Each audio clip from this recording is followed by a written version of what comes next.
Olá, vamos seguir com a nossa disciplina Direitos Humanos Aplicado. Essa disciplina compõe a pós-graduação em Direito Internacional e Direitos Humanos da PUC Minas Virtual. Eu sou o professor Adalberto Arcelo e na nossa disciplina Direitos Humanos Aplicados, vamos seguir agora na sequência das nossas aulas. Estamos especificamente na terceira unidade, em que estamos tratando de alternativas, de possibilidades do resgate dos direitos humanos, ou ainda de forma um pouco mais específica, resgate das possibilidades de aplicação dos direitos humanos a partir desse diagnóstico cáustico, muito frustrante, do descaminho, de uma diacronia, de uma distância talvez abissal entre o discurso e a performance dos direitos humanos, particularmente na sociedade brasileira. Então, a primeira aula, que já está disponível para todos vocês dessa terceira unidade, nós discutimos de uma forma um pouco mais direta esse pano de fundo, ligado à justiça de transição, partindo do diagnóstico de que o nosso processo transicional ele foi um processo protocolar extremamente limitado, possivelmente não mais do que uma fachada, não mais do que um discurso sem performance. E a partir disso, discutir com vocês a possibilidade de reinventar o próprio processo de justiça de transição a partir de insurreições populares, a partir de um sentido de organização que brota, que emerge naqueles que estão na zona do não ser, naqueles que estão do lado de lá da linha abissal, aqueles que têm a vida nua, enquanto os do outro lado da linha abissal são aqueles que têm a vida cara, são os cidadãos, os sujeitos de direito. É como se o mesmo Estado, para a garantia dos direitos desses cidadãos incluídos, enfim, o Estado neutralizasse os direitos e garantias dos que estão do outro lado, daí a vida matável, a vida nua, a subcidadania, enfim. Então, considerando toda a tradição, toda a estrutura autoritária dos próprios mecanismos do Estado, o direito, enquanto um direito de um perfil colonial, racializado, extremamente discriminatório, enfim, a saída seria, a alternativa seria outras possibilidades de se enfrentar aquelas chaves, a memória, a verdade, o perdão, o esquecimento, mas para muito além do perdão e do esquecimento, a memória, a verdade, a responsabilização, e a democratização dessas instituições de poder, dessas instituições estatais, que apesar de estatais, nunca chegaram a ser genuinamente públicas, posto não atingirem os que estão do lado de lá, os que estão na zona do não ser. Logo, essas políticas públicas do Estado, que tecnicamente seriam muito mais políticas estatais, As políticas genuinamente públicas deveriam ser políticas populares, atingir a todos, fundamentalmente os grupos vulneráveis. Mas como os grupos vulneráveis estão ainda mais vulneráveis, né? É porque essas políticas nunca os atingiram. Então, considerando o próprio processo transicional uma política social pública visando a reconciliação, a superação das lesões sistemáticas, a superação da naturalização da desigualdade, via, por exemplo, né, um acesso extremamente diferencial à justiça, o que discutimos na primeira unidade, né? Daí a alternativa, né, das insurreições populares. Né? É claro que num primeiro momento isso fica um tanto abstrato, um tanto vago, né? E o sentido, enfim, a continuidade da nossa conversa, né? O foco mais estrito desta segunda aula da terceira unidade, né? Ou do terceiro módulo, é exatamente discutir possibilidades, metodologias para que cheguemos a essas insurreições populares. Então vamos falar um pouco, e aí sempre, né, referenciados em textos, né, que vão dar o suporte, organizar bem melhor toda a evolução, toda a construção, né, desse nosso conhecimento, enfim.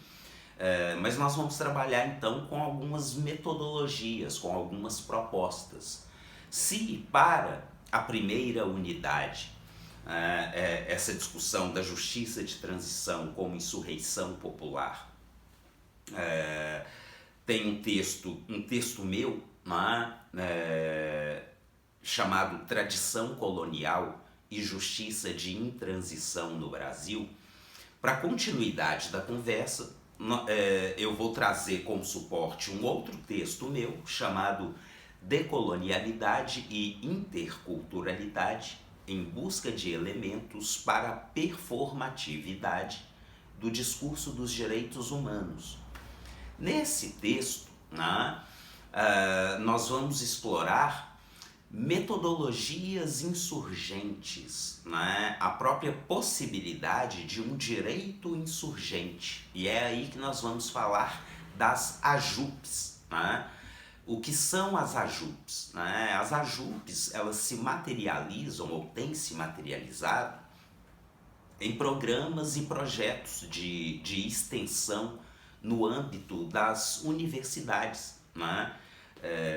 Normalmente nos cursos de direito, mas são programas e projetos interdisciplinares, né? Então envolve uma gama, uma múltipla gama de diferentes profissionais, expertises, enfim, e tem como objeto o empoderamento de subjetividades individuais, coletivas, empoderamento exatamente na perspectiva da cultura política de direitos, da cidadania, né?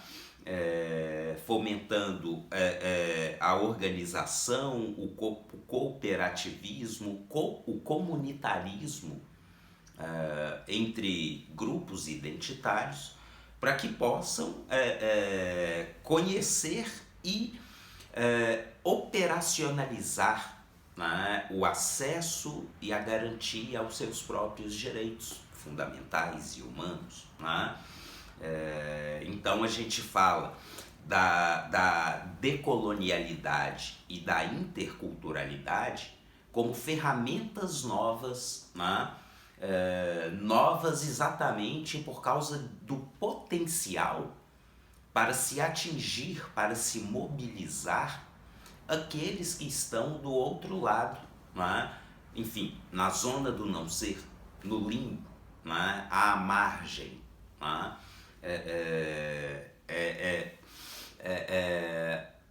Decolonialidade e interculturalidade, assim como transmodernidade, assim como pluriversalidade, são conceitos, são ferramentas analíticas que florescem no seio do pensamento decolonial latino-americano. O pensamento decolonial latino-americano é uma via, uma nova via no âmbito da tradição do pensamento crítico, né, da filosofia social crítica. Né? Então esse vetor que vem da reflexão marxiana, que passa pela escola de Frankfurt, aprimorando e sofisticando os rudimentos de uma teoria crítica. Depois, né, por exemplo, com o neoestruturalismo francês, Michel Foucault, por exemplo, vai avançar um pouco mais nessa reflexão. E essa reflexão é sempre filtrada, reciclada, ressignificada, né? Eu diria que, em boa medida, o pensamento decolonial latino-americano absorve isso, né? Que é um elemento que compõe a modernidade. Mas, apesar disso, o pensamento decolonial filtra de forma particularmente crítica tudo isso, mostrando, né, a face sombria da modernidade, né, a própria colonialidade, já conversamos muito sobre isso, e a partir disso, né, o pensamento decolonial propõe, com essas ferramentas alternativas, exatamente superar esse elemento totalizante, totalitário, sempre autoritário, que consiste na inferiorização das diferenças. Tá?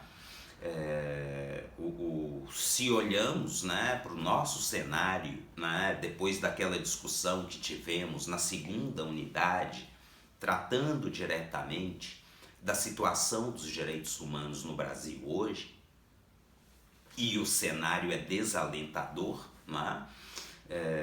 Então o que este cenário atual nos mostra é exatamente isso, o impacto direto da face oculta da modernidade. Daí o limbo, daí a zona do não ser, daí a vida matável, né? A vida descartável. Né? A impossibilidade do discurso dos direitos humanos se concretizar para esse contingente social. Então, a importância da contribuição do pensamento decolonial está exatamente em trazer novas ferramentas que possibilitem um outro alcance, que possibilitem a concretização desse discurso. Tá? Daí, né, pela via da decolonialidade ou do pensamento decolonial, né, a gente trata da assessoria jurídica universitária popular como um mecanismo, né, de empoderamento dessas subjetividades, sejam indivíduos, sejam grupos identitários, e empoderamento que se dá fundamentalmente pela educação em direitos humanos. Agora, um processo educativo que se pauta na pedagogia da emancipação, né? nos elementos da pedagogia freiriana, né? E que compõe todo esse horizonte decolonial, a partir da voz, né? Da apropriação das narrativas por esses indivíduos ou grupos que assim vão ter condição de se emancipar, de afirmar sua cidadania, enfim, vão ter voz e vez, né? Não vão depender do conhecimento de técnicos, né? Ou da sensibilidade, né, das autoridades, né?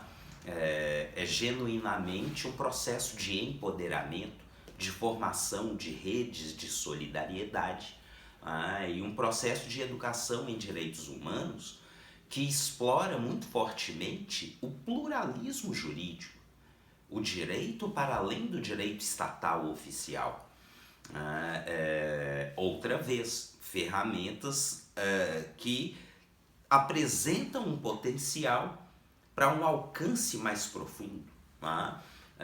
Então, temos aí uma metodologia promissora, uma metodologia que viabiliza o empoderamento desses grupos tradicionalmente marginais, excluídos, exatamente porque se pauta na ideia de interculturalidade, que significa basicamente o seguinte, só é possível uma relação marcada pela interculturalidade se o ponto de partida é o reconhecimento da limitação, da insuficiência de cada uma das culturas que se distinguem entre si.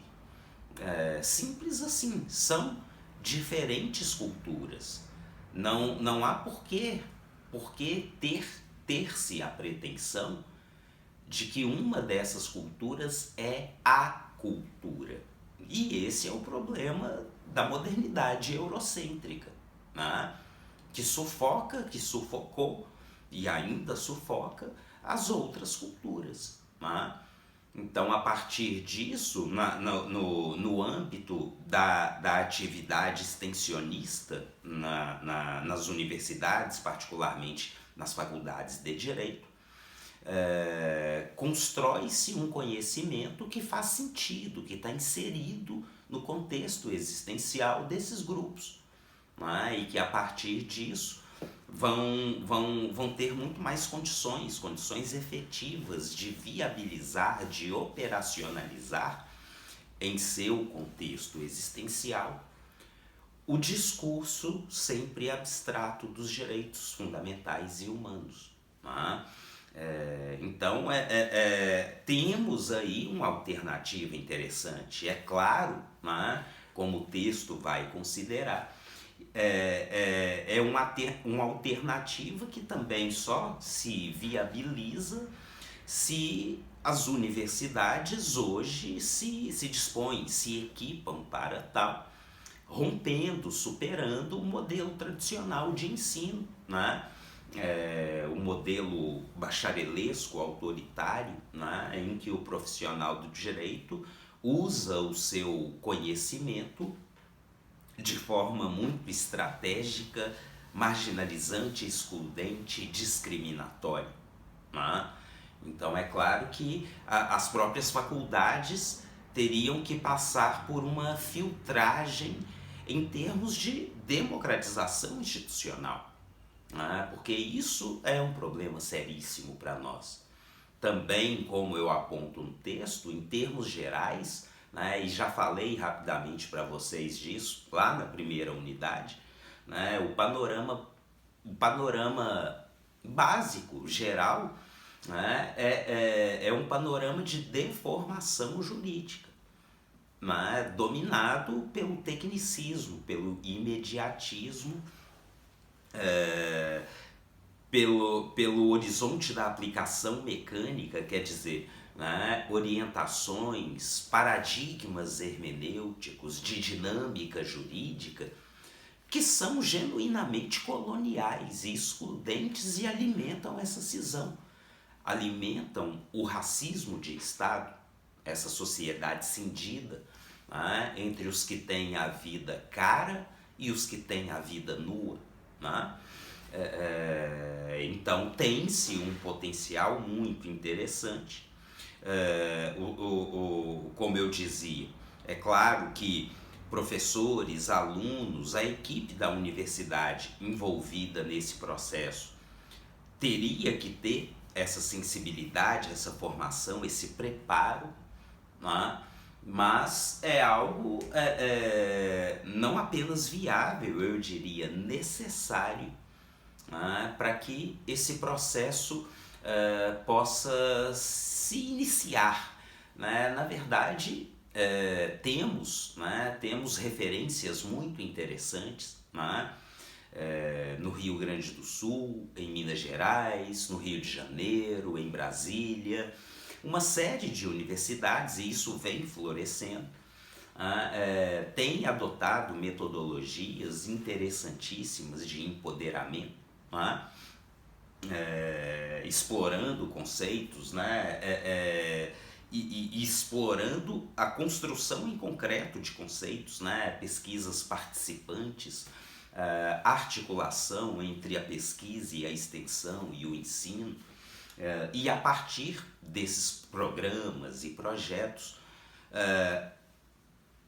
ferramentas para a concretização, para a aplicação dos direitos humanos têm florescido. Isso é muito interessante, mas ainda são instituições de vanguarda, ainda muito fragmentadas se pensamos no horizonte jurídico do Brasil como um todo. Então, nesse sentido, como já tratamos de forma mais detida, o próprio sistema educacional, e a educação jurídica, no sentido mais estrito, precisa se reconfigurar para que isso tenha um verdadeiro impacto.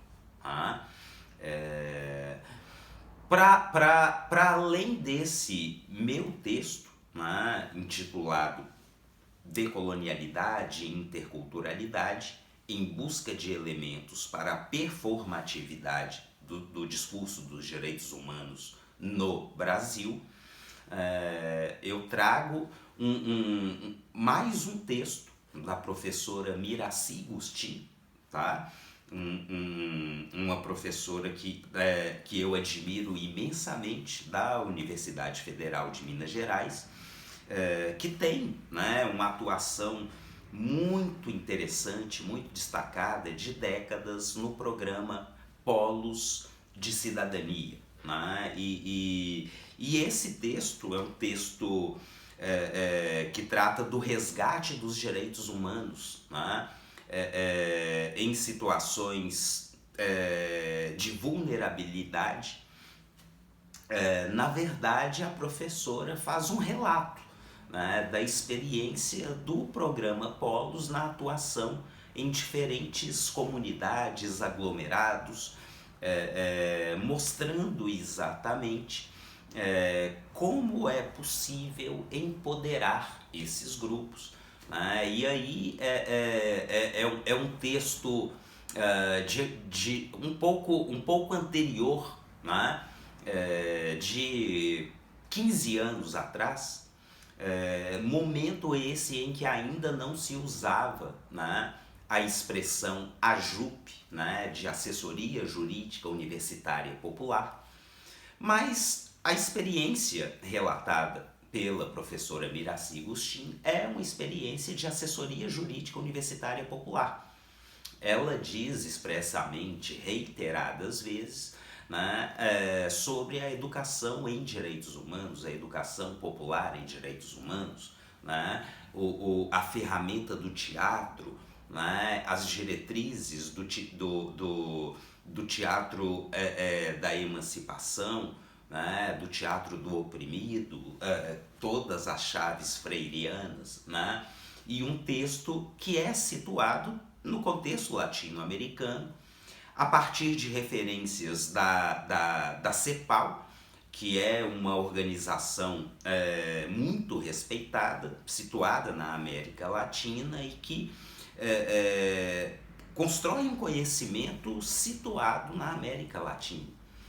Então é um texto que, apesar de ter sido construído fora desse momento em que o pensamento decolonial tem tanta visibilidade, ele se encaixa, ele é um texto decolonial.